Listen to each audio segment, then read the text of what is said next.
It's Here we go. Camping is holiday. real. So, it's camping day. So, 3 days yung holiday. Kaya naman napagdesisyonan naming mag-camping sa Mirfa. Then yan, on the way na kami at nakarating na kami sa camping spot sa Mirfa Beach. And dapat dito kami magpwesto ng tent, pero sinabihan kami ng guard na bawal doon magtayo ng tent. So, lumipat ulit kami sa gitna. Then, ayan, bumalik kami. And then, ayan, nakahanap kami ng mapupwestuhan. At dyan na nga ang aming pwesto.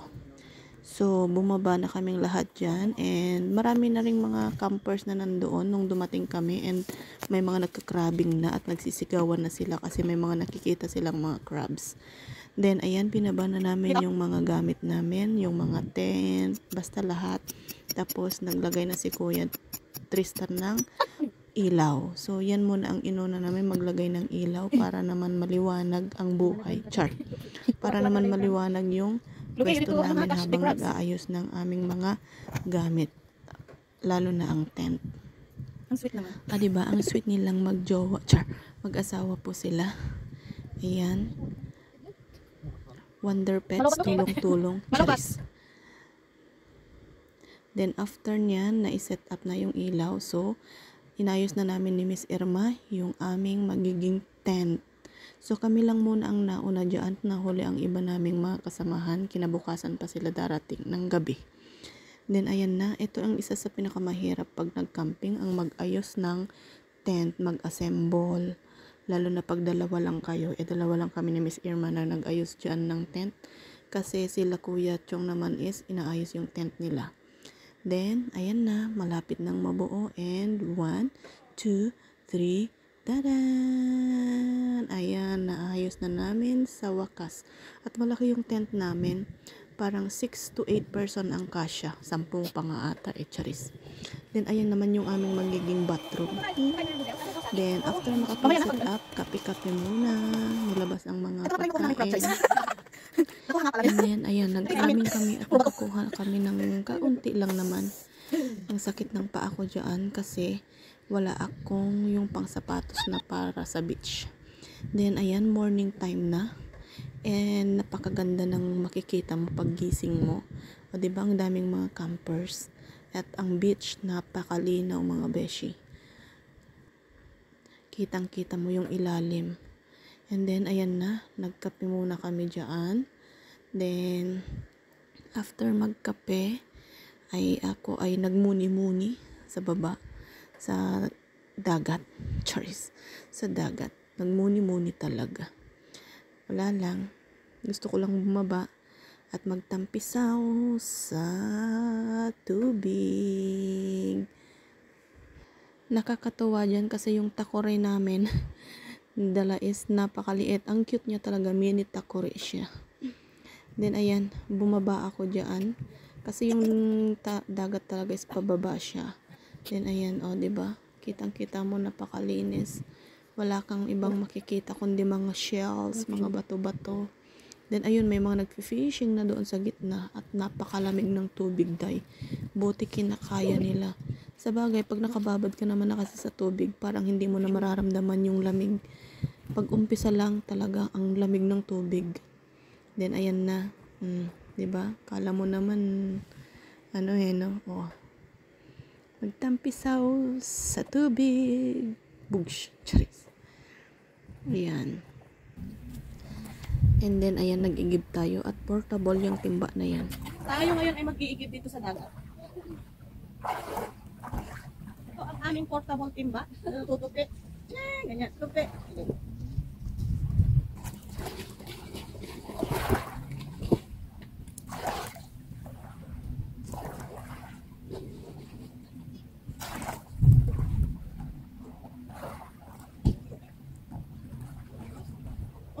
Bigat din pala. Bigat din pala siya, Sai. Si Little Red Riding Hood, nag-igib ng tubig. Tas ayun, kung madaling bumaba, mahirap naman ang umakyat. Kailangan talagang maingat ka dyan kasi baka mamaya madulas ka at dumausdos ka. Boosh! Oh, ayan, diba?